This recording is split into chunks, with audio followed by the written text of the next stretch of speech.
e o bem vai prevalecer. O inferno é um lugar poderoso.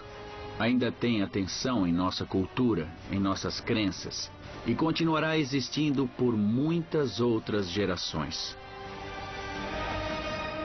Ainda não chegamos ao fim do inferno. Com certeza não chegamos ainda. E aí, Braulio, rápido que o povo está perguntando. Tá infernal. Tá infernal? Aqui, ó. Vamos lá. Estar longe da... Vamos ler tudo, né? Tudo, depois eu respondo tudo. Beleza. Blocão. Estar longe da face de Deus. A ideia do inferno, do afastamento de Deus na eternidade, era sempre comentado por Paulo em suas epístolas. Como relacionar sua interpretação do inferno e o texto de Tessalonicenses? Interrogação. Como relacionar sua interpretação do inferno e o texto de Tessalonicenses? Muito obrigado. Tessalonicenses quanto? 1, 6, 10. 6:10 diz: para vós outros, na manifestação dele, alívio, quando do céu se manifestar o Senhor Jesus, com os anjos do seu poder, tomando vingança contra todos os que não obedecem a Deus, contra todos os que não conhecem a Deus, e contra todos os que não obedecem ao Evangelho do Senhor Jesus. Estes sofrerão penalidade de eterna destruição, banidos da face do Senhor e da glória do seu poder. Eu creio nisso de cabo a rabo. O que mais? Depois eu explico por quê. Aí ela usa a frase aqui: ruína eterna longe de Deus. Pode ler. Né? Aí tem aqui: o que você acha da expressão o inferno é aqui? Também. Tá. Mas não está longe de acabar aqui. Tá. O que mais? Um colega de mestrado que pesquisa o panteão áfrico da Universal diz que entrevistou um pai de santo e ele diz que as entidades que baixam lá na igreja deles são orixás. Isso aí o Laprovita Vieira me disse, um monte de papas da Universal já me disseram, e um dia o Laprovita me disse aqui no aeroporto de Brasília, quando eu disse: por que vocês, supostamente querendo libertar pessoas do diabo, invocam demônios nos cultos? Aí ele disse: é porque o nosso povo é muito supersticioso e a gente tem que trabalhar com esse elemento para poder juntar pessoas. Então, uma estratégia deliberada, consciente e infernal. O que mais? Em Apocalipse fala que Jesus é a brilhante estrela da manhã. Então, na verdade, eles estão fazendo uma profecia contra Cristo. Por quê? Não sei. Esse cara aqui é o Felipe. Porque se diz que Satanás também era a brilhante estrela da manhã. Aí fica essa confusão. Se Satanás foi um dia designado como a brilhante estrela da manhã, parece que essa designação não cabe em nada positivo. Mas Satanás foi assim descrito quando ele era absolutamente positivo. Quando ele ficou negativo, ele foi chamado de Satanás, Diabo, Belzebu e tudo mais. Agora, Jesus é a brilhante estrela da manhã. É aquele em quem o diabo tem sua condenação. Porque o diabo, não subsistindo em forma de Deus, por usurpação, quis ser igual a Deus. E Jesus, subsistindo em forma de Deus, não julgou como usurpação ser igual a Deus, antes a si mesmo se humilhou, se fez homem e foi obediente até a morte e morte de cruz. Essa é a sentença de Satanás, a antiga estrela da alva, que caiu por não aceitar a dimensão da sua própria glória e surtou na perspectiva de usurpação. E Jesus é aquele que, sendo, decide não ser. Amém. Que mais? Certo. Tá. Deus não tem nenhum prazer nesses sofrimentos. Todo mundo tem chance aqui. Você não acha? Aqui eu já expliquei quinta-feira passada, aqui e depois aqui também. Vou falar disso daqui a pouco. O que você acha da gravação dos Sons do Inferno no documentário?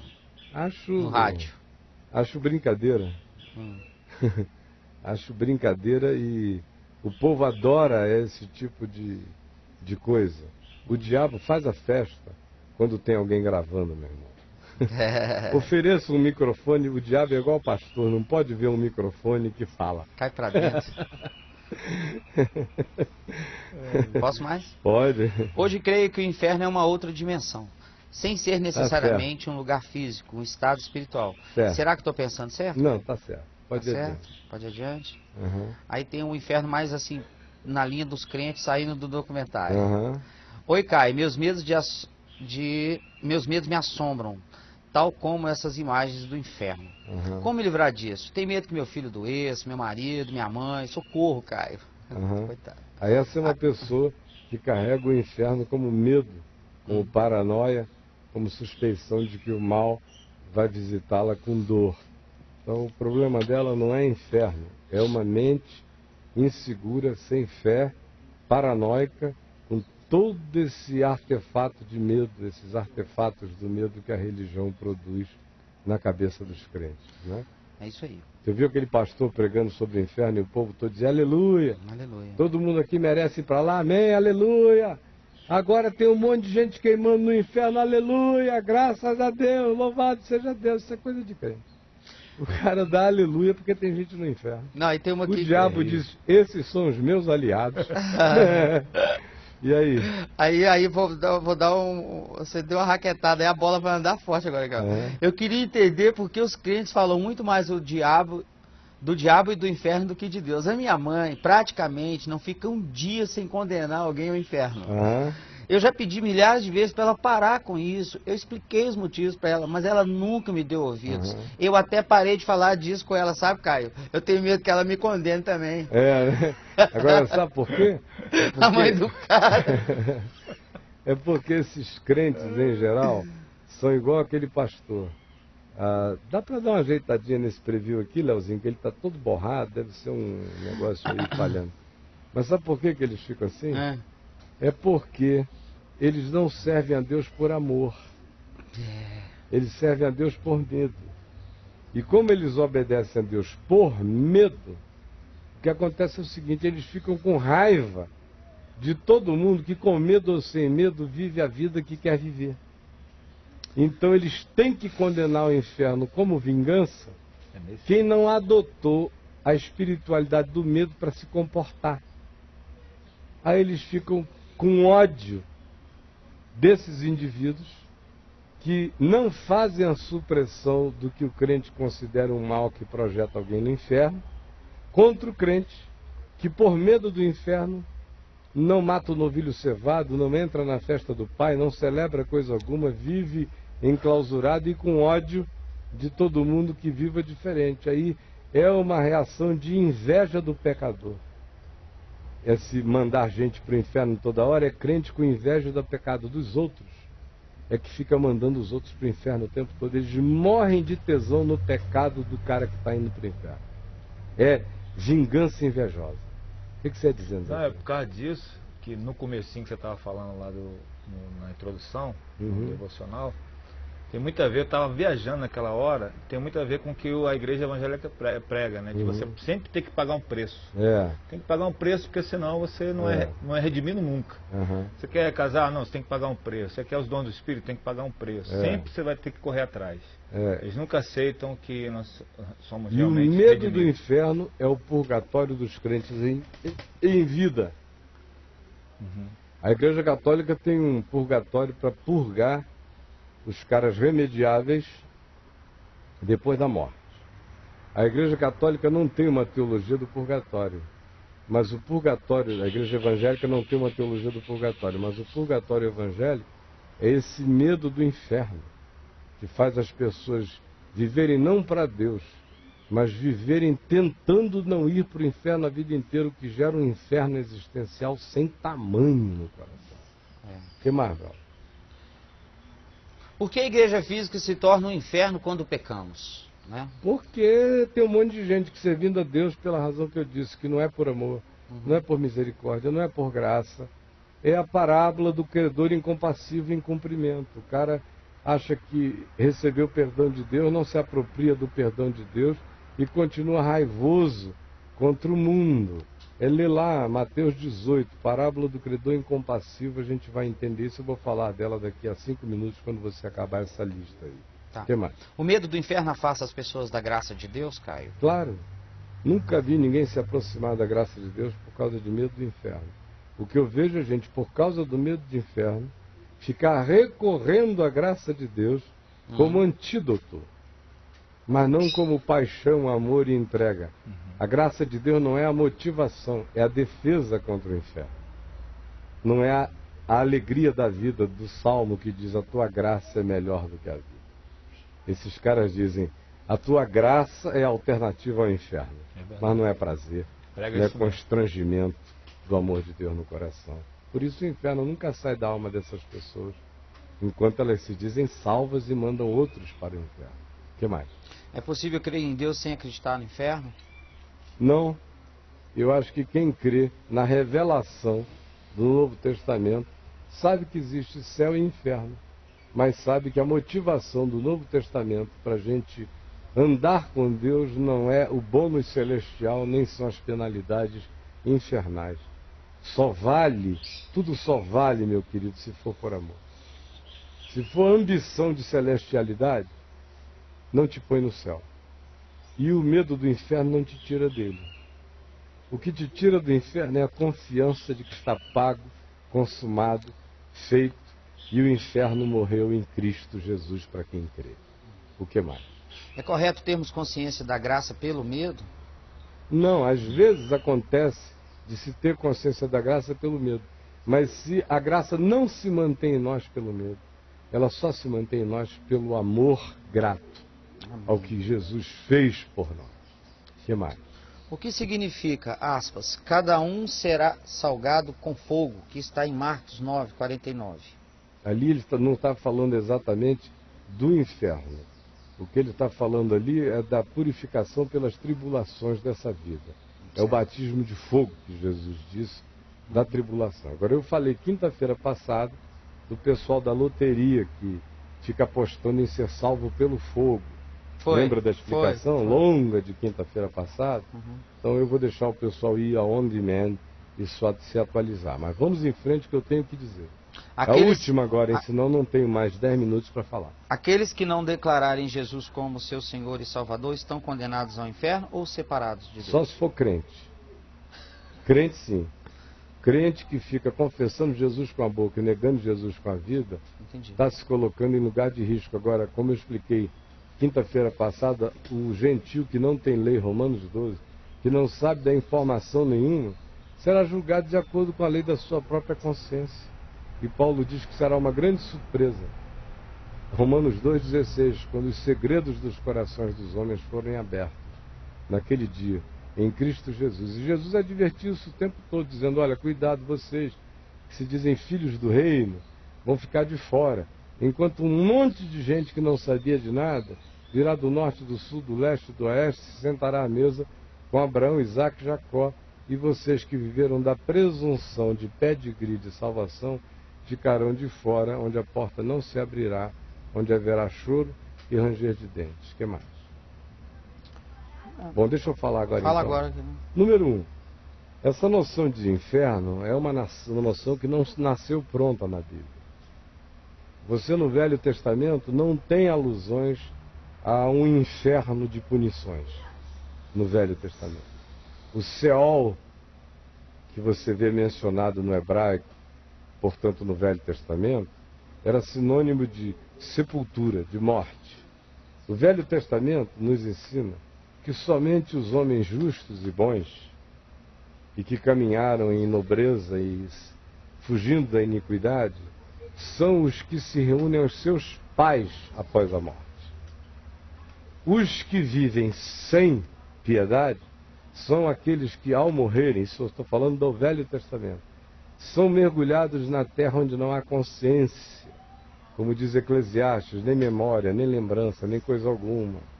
Ou os salmistas toda hora dizem: por que tu me deixarás cair no buraco do Seol, assim, na minha impiedade, na minha iniquidade, com os homens ainda fazendo pouco de mim, eu que te servi a vida inteira, não deixa a minha alma ir ao Seol. Porque o que significava isso? Eles dizem: porventura da morte alguém te louvará? Porventura exaltarão o teu nome uma vez que tenham entrado no Seol? Porque a consciência do homem antigo do Velho Testamento é que morrer sem a consciência da graça, sem a experiência do amor de Deus e da piedade, colocava o indivíduo no apagão do qual ele se levantaria no último dia apenas para ser julgado. Mas não havia simultaneidade de vida consciente para quem fizesse o mal no Velho Testamento. O lugar dele era o silêncio do nada, até a ressurreição no último dia, onde haveria um julgamento, que aparece pela primeira vez com mais clareza no profeta Daniel, com explicitude escatológica. Esse é o Seol dos hebreus, sendo muito rápido. Quando eles foram para o cativeiro em Babilônia, e conviveram com os persas, e conviveram com religiões diferentes que tinham noções de anjos, de céu e de inferno, os rabinos e os estudiosos judaicos voltaram do cativeiro com uma noção espiritual mais ampla do significado do mundo invisível. Estranhamente foi adquirida em terras pagãs, no convívio deles com gente que tinha heranças zoroastristas, confucionistas, de outro nível. Foi ali naquele ambiente que a consciência da imaterialidade escatológica se desenvolveu na fé e na percepção dos hebreus, muito mais do que antes, no cativeiro. A noção de anjos sempre se manifestaram, mas ali, no cativeiro, é onde Ezequiel vê anjos como rodas girantes. A consciência do significado de principados e potestades aumentou muito na mente dos hebreus durante aqueles 70 anos de cativeiro na Pérsia. Eles voltaram mudados. Você nota isso pela literatura não bíblica, pseudoepígrafe, que foi produzida naquele período chamado intertestamental, depois da volta do cativeiro em Babilônia, onde tem muito mais anjo, muito mais profecia, muito mais principado. É a primeira vez que se menciona principados de nações, é lá no livro de Daniel. Era um conceito que antes você não encontra nesse nível, com essa explicitude. Encontra implicitamente em alguns salmos apenas. Quando você chega ao Novo Testamento, você vê que o Novo Testamento lida com as apropriações, com apropriações semelhantes a essas que a gente viu no documentário. O que a gente viu nesse documentário?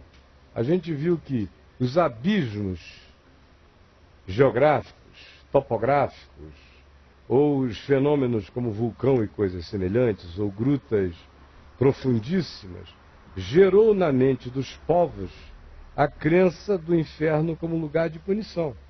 A gente começou com os maias em Belize. De lá nós fomos para o livro dos mortos dos egípcios. Está falando de crença dos povos, não de revelação bíblica. De lá a gente migrou e nós fomos ver os gregos, o Hades, e como é que os gregos imaginavam Hades. Veja que para cada concepção de inferno tem uma porta topográfica relacionada a ele.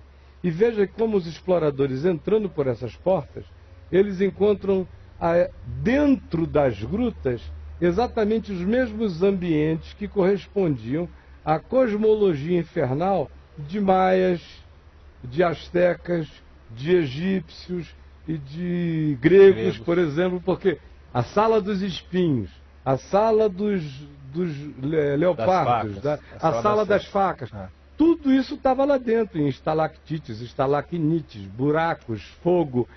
Alguém entrou e os que entraram descreveram aquilo como inferno e virou uma crença escatológica na cabeça desses povos. Agora, eu podia sair multiplicando e o tempo não dá. Eu quero só voltar para o Novo Testamento e dizer o que eu estava dizendo. O Novo Testamento usa a mesma fenomenologia física para descrever a imaterialidade não localizável, não espaço-temporal do inferno.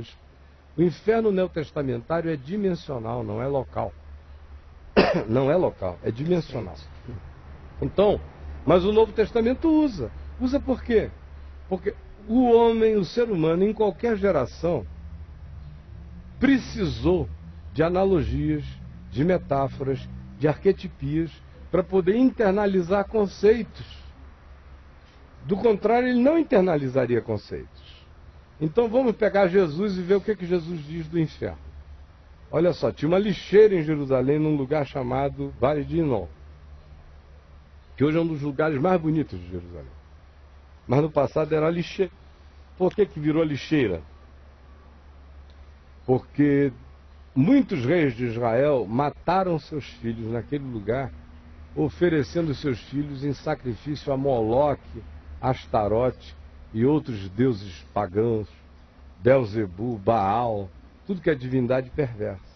Então o lugar ficou estigmatizado como lugar da maldade, virou a lixeira da cidade, onde se queimava o lixo. E as lixeiras são lugar de fogo, especialmente na antiguidade. Botavam lixo ali para queimar. Jesus diz em Marcos, usando o Geinon, que G de vale e non do nome do dono do vale originalmente, era Vale de Inon. Virou a lixeira de Jerusalém. Geinon acabou virando Geena, que é o que a gente lê no Novo Testamento como designação para o inferno. Associado aqui, aonde o fogo não acaba, o verme não morre.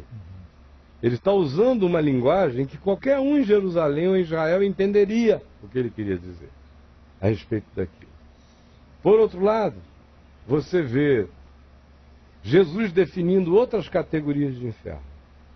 Você tem esse inferno que o fogo não apaga por uma eternidade inteira, como você tem os infernos dos quais se sai. No Novo Testamento, palavras de Jesus. Por exemplo, Mateus 5, o assassino verbal, que não precisa matar alguém com uma faca, mata com a língua, mata com desprezo, mata com ódio, mata nulificando o próximo, chamando-o de raca, de nada, designando a vacuidade, designando o próximo à vacuidade como existência, desconstruindo o outro. Jesus diz que ele é um habitante do inferno, e Jesus diz: eu recomendo que você se reconcilie com o seu próximo enquanto vocês estão aqui, a caminho, na terra. Porque senão você vai ser entregue ao oficial de justiça. Ele usa uma linguagem romana, do sistema romano de justiça. O oficial de justiça vai te entregar ao meirinho, o meirinho vai te entregar ao carcereiro, o carcereiro vai te entregar ao verdugo, tu vai ser colocado num cárcere e não sairás de lá enquanto não pagares o último centavo. Isso. Então tem um inferno relativo na boca de Jesus, tanto quanto tem um inferno semi-absoluto na boca de Jesus. Esse inferno relativo aparece outra vez em Mateus 18, na parábola do credor incompassivo, que é aquele cara que não tinha como pagar o seu patrão e foi perdoado de tudo porque pediu perdão. De tudo. Ele devia o impensável, o impagável. Foi perdoado. Saiu da sala onde ele foi perdoado e encontrou alguém que devia uma merreca a ele, muitas vezes menos do que ele devia ao patrão. Ele esganou esse cara, dizendo: eu não te perdoarei enquanto não me pagares o último centavo. Vou te botar na cadeia. Aí os que tinham assistido o fato de que ele fora perdoado lá dentro, reportaram isso ao rei, patrão dele, dizendo: olha, aquele cara que você perdoou de graça, por nada, só por bondade, está esgoelando um que deve uma merreca a ele. Aí o cara foi levado de novo para a sala do trono, isso tudo é uma linguagem parabólica, e lá dentro ele ouviu do rei uma sentença: servo malvado, tu não devias ter feito com outro o que eu fiz contigo? Eu te perdoei do imperdoável, por que tu não perdoas o relativo? A merreca da ofensa. E disse: lançai-o no cárcere, e em verdade eu vos digo, ele não sairá de lá enquanto não pagar o último centavo. Mas nessas declarações de Jesus, ele afirma um inferno que tem dia para acabar. Um inferno de penalidades que tem um tempo final. Certo? Então nós temos os infernos existenciais, primeiro, que é o que a Bíblia chama do cara que já está habitado pelo inferno. Por todas as agonias do ódio, do julgamento, do medo, da expectativa de juízo, como diz Hebreus, isso é um inferno. Já está habitado por ele. A língua, Tiago diz, quem a usa para o mal está habitado pelo inferno. Quem odeia está habitado pelo inferno. Esse é um estado existencial do qual a gente pode se converter. Tem aquele segundo estado, do inferno relativo, que é o cara que vai experimentar por um tempo, seja em vida ou seja na morte, ainda que eu expliquei quinta-feira passada, o sujeito quando morre tem aquela chance eterna de escolher a direção, porque saem os traumas, as timidez, os condicionamentos culturais, os traumas psicológicos, os traumas religiosos. O cara vê tudo com limpidez e tem a chance dele ainda de escolher ir na direção de uma descontinuidade da vida que ele levava e optar por uma vida que seja vida segundo Deus. Isso é uma crença minha à luz do fato de que quando o indivíduo recebe um atestado de óbito ou se diz que ele já morreu, hoje em dia a ciência sabe que é quando a vida dele repassa toda e ele tem a melhor chance de arrependimento. Como no documentário se mostrou a experiência de um cara que morreu, o Nick, que chegou ali nas trevas do inferno e disse, não é para aí que eu quero ir. E voltou. Histórias como essa tem aos milhares, mas também tem as daqueles que são tão treva, que dizem, não, eu sou assim, eu quero assim, eu odeio luz. Por incrível que pareça, meu irmão, se o diabo é assim, tem homem que fica assim também. Nós não somos melhores que o diabo. Quando a gente se diaboliza, a gente vira diabo. Mas é difícil de acreditar, né, cara? Mas é fato. É difícil. É fato, meu irmão.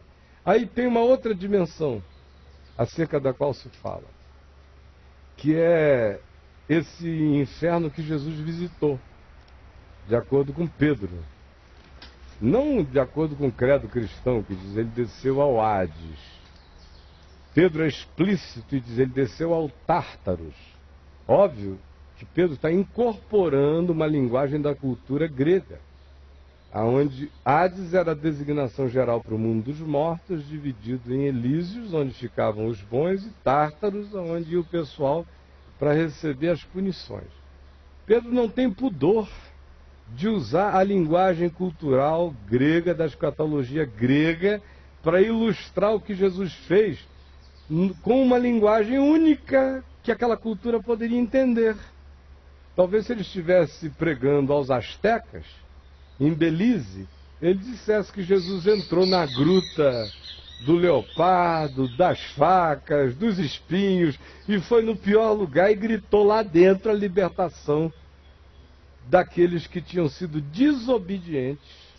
Olha como é relativo tudo. Que tinham sido desobedientes quando a misericórdia de Deus aguardava nos dias de Noé, antes de vir o dilúvio. Aquela geração inteira que permaneceu dura, ainda teve outra chance. Porque se diz explicitamente, está lá em 2 Pedro, que Jesus desceu e foi ao Tártaros e pregou aos espíritos em prisão, os quais noutro tempo tinham sido desobedientes, quando a longanimidade de Deus aguardava nos dias de Noé. E a palavra pregou é evangelizomai, que significa proclamou a libertação pelo Evangelho.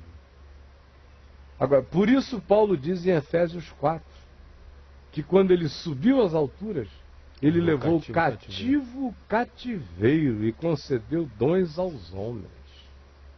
Tem tanta coisa entre o céu e a terra que a vã teologia jamais entenderá. Quer ver? Me expliquem quem são aqueles corpos de santos que dormiam no pó da terra e que ressuscitaram dos mortos e entraram na cidade santa e apareceram a muitos na hora que Jesus gritou, está consumado, e o véu do santuário se rasgou de alto a baixo. Não tem teólogo nem explicação para aquilo, eles fogem desse texto, sabe por quê? Esse texto nos diz que Deus faz o que Deus quer. Que ele não obedece cronograma escatológico nenhum. O que mais? Não, mas usando uma linguagem, como é que fala? Jurídica, aquilo que Jesus fez, criaria uma jurisprudência para se repetir, outras pessoas teriam oportunidades? Claro, a cruz fez. Se você quiser uma linguagem jurídica, a jurisprudência de todas as jurisprudências. Mas o indivíduo que não quiser, vai para o inferno. Quem não quiser, vai. Agora, é duro ir. O cara chega ali na última hora. Agora, eu disse quinta-feira, não brinquem disso, porque ninguém que delibera brincar disso vai ter a chance do inocente. Quem fica brincando disso, eu vou ser salvo pelo fogo. Meu amigo, vai ser queimado pelo fogo, vai botar a bunda na chapa. E não queira saber o que é isso, eu não quero nem saber o que é isso. Agora, eu sei que o inferno é uma eternidade. Mas eu sei que eterno é só Deus, nem o diabo. Aí eu disse quinta-feira passada que o próprio inferno, no qual muita gente será abismada, por escolha e decisão, durará uma eternidade. Mas a misericórdia de Deus vai de eternidade a eternidade. Eternidade são aeões indefiníveis na nossa capacidade de mensurabilidade de tempo e espaço. A gente não consegue nem conceber o significado do que seja uma eternidade. Agora, o inferno tem fim. Como eu disse quinta passada de novo. Aqui o documentário, uma bobinha ali que escreveu um livro, é uma boba. Quase todo mundo que fala nesses documentários são os bobos, os professores de Claremont, onde eu estudei, idiotados. Uns teólogos que têm mais fé nos evangelhos apócrifos do que na revelação da Escritura. Eles creem mais em montagem da folcloricidade do inferno do que na revelação bíblica. Então, voltando, eu disse na quinta-feira passada, diferentemente deles aqui, que disseram o inferno foi criado pelo diabo e seus anjos. É uma mentira. Foi criado para o diabo e seus anjos. O diabo não é o rei da cocada preta no inferno. Ele tem pavor de chegar o dia dele de ir para lá. É o lugar de padecimento dele. Uhum. Quer dizer, homens irem para o inferno tem que virar diabo. Porque o diabo não é uma criação original para humanos. Só se o humano se endiabrar. Porque o inferno, a Bíblia é explícita, foi criada para, não para o diabo e seus anjos. Só que a misericórdia de Deus, como eu disse também na quinta-feira passada, vai fazer um tempo depois, eu não sei de que significado de eternidade seja esse, vai chegar uma hora em que a morte e o inferno serão jogados no lago de fogo. Ora, se o inferno já é tormento de consciência, o lago de fogo é a extinção da morte do inferno. É a graça de Deus acabando com o inferno e acabando também com todos os que no inferno estavam. Esses não viverão eternamente. Esses entrarão em extinção absoluta. Perderão todo ser, serão diluídos apenas como parte do universo, mas não terão mais nenhuma consciência de si. O mundo e a experiência eterna com Deus não acontecerá em simultaneidade com um inferno crepitante de fogo. Isso durará uma eternidade, mas não durará eternamente. Porque só durará eternamente aquilo que existir no amor de Deus. Como Paulo diz, aquilo e aqueles que se reconciliarem por meio da sua cruz com Ele mesmo. Quinta-feira perguntaram aqui, o Chico trouxe a pergunta, se nós éramos universalistas. Eu disse que não, que quem é universalista é viado. Universalismo é aquele decreto de soberania que diz que Deus é tão bonzinho que ninguém vai para o inferno. É uma negação do Novo Testamento, do Evangelho e da cruz de Cristo. O Evangelho existe porque a cruz é uma oferta de salvação para todos. Justamente por isso todos os homens, como diz Paulo, são inexcusáveis, inesculpáveis. Mas a misericórdia triunfa sobre o juízo sempre. E Deus vai dando chance, mas nem por causa disso o cara deixa de viver no inferno aqui. Se ele não se converter, ele vai provar a experiência do inferno naquele lapso de consciência eterna antes dele partir numa direção ou noutra. Se ele não escolher naquele arrependimento da misericórdia, quando o médico já disse morreu, mas Deus disse ainda está vivo para mim, e a vida dele passando, se ele não fizer a escolha da vida como alguns não fazem, alguns são hitlerianos mesmo, meu irmão. Tem almas hitlerianas, tem almas de anticristo, e que se tornam sementes podres mesmo. Tem homens que viram demônios mesmo. Esses vão provar o inferno e não sairão de lá enquanto não pagarem o último centavo. Agora, depois disso tudo, ainda vai ter gente que vai querer continuar e insistir. Não é a mensagem do Apocalipse, quando diz que Jesus vem, que tudo é revelado, que o diabo é preso e acorrentado por 1000 anos. E aí há um reino de Cristo na terra, aonde não é ainda um reino absoluto de ressurreição, ainda tem relatividade, ainda tem tudo isso, mas tem paz na terra. Uma vez que o diabo é solto, o Apocalipse diz, o mundo inteiro outra vez vai após o bicho. Para você ver essa vocação humana desgraçada para amar a morte. Aí, uma vez provando esse inferno com o diabo e seus anjos, a graça de Deus ainda faz o provimento da extinção desses seres. Porque a eternidade eterna que eu viverei não terá um inferno paralelo. Tudo e todas as coisas estarão reconciliados com Ele por meio do sangue da sua cruz, do Cordeiro que foi imolado antes da fundação do mundo, por todas as variáveis de existência, de livre-arbítrio, que o homem possa escolher ou qualquer outra criatura, mas há punição para a escolha deliberada contra a verdade e a justiça de Deus, tanto mais quanto o indivíduo seja consciente da oferta. Quanto mais ele saiba do Evangelho, mais recalcitrante seja ele, mais filho do inferno ele é candidato a se tornar.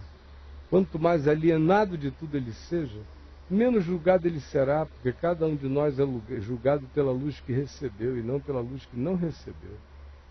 Pelo que soube e teve, e não pelo que não soube e não teve. De modo que eu podia ficar aí o resto do dia à vontade, tem tanta coisa me vindo aqui à cabeça, como por exemplo o rico e o Lázaro. O cara acabou de perguntar. O rico e o Lázaro, que é também uma linguagem fabulosa, de fábula, é uma linguagem de metaforia. Então, dá a impressão de que é um lugar espaço-temporal, né? Que o Lázaro está lá, na boa, no seio de Abraão, e o rico está aqui, um abismo, vendo o cara lá, me tira daqui, manda avisar os meus irmãos. Mas é claro que Jesus não está falando de um lugar aonde, por um abismo, a gente vê quem está na bagaça de lá e os da bagaça de lá, quem está na graça do lado de cá, uma separação dimensional. O que Jesus está apenas falando é da memória do indivíduo que recalcitrou contra a graça de Deus a vida inteira e que fica querendo um jeito de que as pessoas que ainda estão vivas na terra sejam advertidas pelos mortos que estejam no inferno para que não vão para lá. Aí Jesus diz, não, eles que creiam na palavra, eles que creiam na revelação, eles que creiam na pregação, eles que creiam nos profetas. Porque nenhum morto irá, e mesmo que alguém ressuscitasse dos mortos, eles não creriam. Prova disso é que Jesus ressuscitou e a moçada continua escolhendo o caminho da morte. Então teria aqui para falar o dia inteiro. Agora, ninguém brinque disso. E tem gente vivendo no inferno hoje. De inferno. E tem mais, crente vive no inferno mais do que descrente. Porque o cara que não sabe nada, vai sendo, como diz Paulo, a consciência acusa, a consciência se defende, mas ele não sabe de muita coisa. Vai levando. Agora, aquele que sabe, Pedro diz, era melhor nunca ter sabido, do que saber dessa tão grande salvação e calcar com os pés o Filho de Deus, crucificá-lo a segunda vez, brincar de salvação e de ainda apostar na loteria esportiva da salvação pelo fogo. Esse cara está entrando num buraco danado.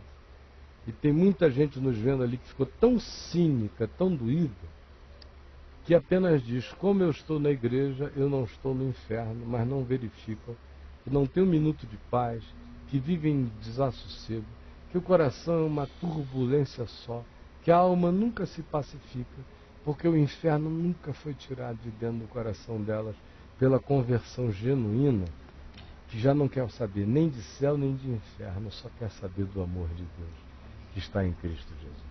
Deus é amor, meu. Esse é meu galardão. O céu é pequeno demais para mim. E o inferno não me diz nada diante do amor de Deus. Que céu será melhor do que o meu mergulho no amor eterno de Deus? O inferno é a Disney. Agora, o meu paraíso é ganhar um novo nome, é identidade, é ficar a cara de Jesus, é me tornar como Ele é me tornar uma miniatura de Deus eterna. Essa é a minha vocação, é me tornar divino em Cristo. Crente não quer admitir isso, mas está explícito. Jesus disse, ora, se aqueles a quem a palavra de Deus foi dirigida, se diz na revelação, sois deuses, quanto mais aquele a quem Deus santificou e enviou ao mundo não será o Filho de Deus? E o apóstolo Paulo diz que nós que estamos em Cristo nos tornamos filhos à semelhança de Jesus. Fomos adotados na mesma categoria. Ele é o unigênito do Pai. Nós fomos adotados no unigênito, nos tornamos igualmente filhos, herdeiros de tudo que é de Jesus. Em Cristo eu me torno filho de Deus mesmo. Não de segunda classe, eu me torno Cristo em Deus. É o processo de cristificação. Eu me torno um humano divinizado em Deus.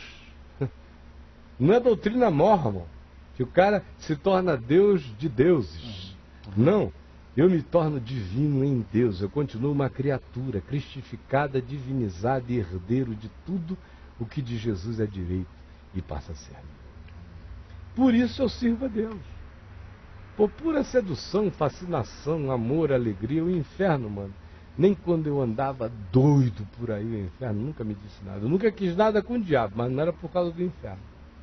Eu não queria uma presença sombria na minha vida aqui. De jeito nenhum. Na eternidade nem pensar. Agora, o céu também nunca foi meu motor de serviço a Deus. Nem galardão, nem nada disso. Meu galardão é Jesus. Como eu tenho dito, assim que eu me converti, eu entrei em casa e tinha um cartãozinho evangélico da antiga. Ainda tinha essas coisas bonitinhas. Um cara puxando rede cheia de peixes do Mar da Galileia.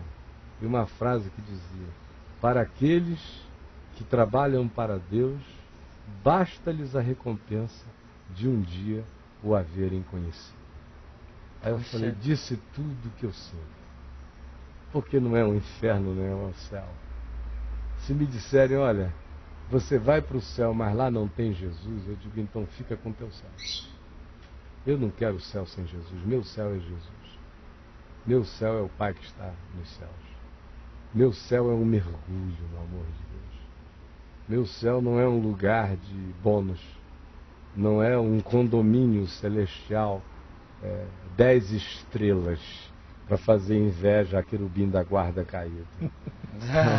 Isso ainda é a lógica do paganismo espaço-temporal, que quer relacionar galardões a coroas de ouro, que quer relacionar punição a fogo que não acaba nunca. Agora, o grande fogo não é esse de combustão, é o fogo existencial, é outra natureza de fogo. E o verdadeiro inferno se caracteriza por uma coisa simples, por ausência e separação de Deus. Onde não há Deus, aí há inferno, meu irmão. Seja na terra, debaixo da terra, em qualquer lugar ou dimensão. Onde a criatura consciente de si vive sem Deus, aí ela está habitada pelo inferno. Não é preciso ir longe. Tem o inferno escatológico, nas dimensões que eu já falei aqui, e tem o existencial. Já está habitando muita gente ali. E era hora de se converterem de todo o coração. Pararem de servir a Deus por medo, como aquele pastor, que ainda confessou que prega o medo porque funciona. Quem é discípulo do medo que funciona nunca terá paz na vida. E quem serve a Deus pelo bônus celestial, pelo bônus, nunca o fará por amor. mas por barganha, continua no inferno existencial do mesmo jeito. A gente fica livre do inferno quando a gente esquece o inferno, esquece o céu, serve a Deus por graça. E diz, a tua graça é melhor do que a vida. A tua graça é melhor do que o céu. Eu lembrei da tua pregação. Graça é melhor do que tudo. Oi? Não, ele estava lembrando da pregação de ontem. Aqui no que eu assistia. Sobe para cá. Sobe para cá. Suba para aqui. O gasofilaço quebrando. Sobe para cá que você vai sair. Essa passou de todos os limites. O Chico vai acabar tendo que dividir esse papo de graça em 3. Cai só um recadinho. Qual é o recado? Braulio agora tem e-mail. Dá o e-mail. Deixar porque o pessoal está pedindo aqui para mandar braulionapolis@gmail.com. Não, braulio@vemvtv.com.br. Então você melhorou muito o e-mail. Chique demais agora. braulio@vemvtv.com.br. Podem escrever para o Braulio, ele trará questões que você porventura queira apresentar. Exatamente. Infelizmente o tempo acabou. Gente boa. Tchau. Deus nos abençoe. Amém. Passa às 3, passa às 9. Se foi bom para você, convide outro. Mas não convide gente escandalizável, que é para não ficarem em surtos. Pelo amor de Deus, tá? Que é para a gente não sofrer de novo esses sofrimentos de Cristo todo dia por gente que não entende nada do que é. Mas você se entendeu, sejam bem-aventurados. Se não entendeu, fique em paz, pelo amor de Deus. Tchau.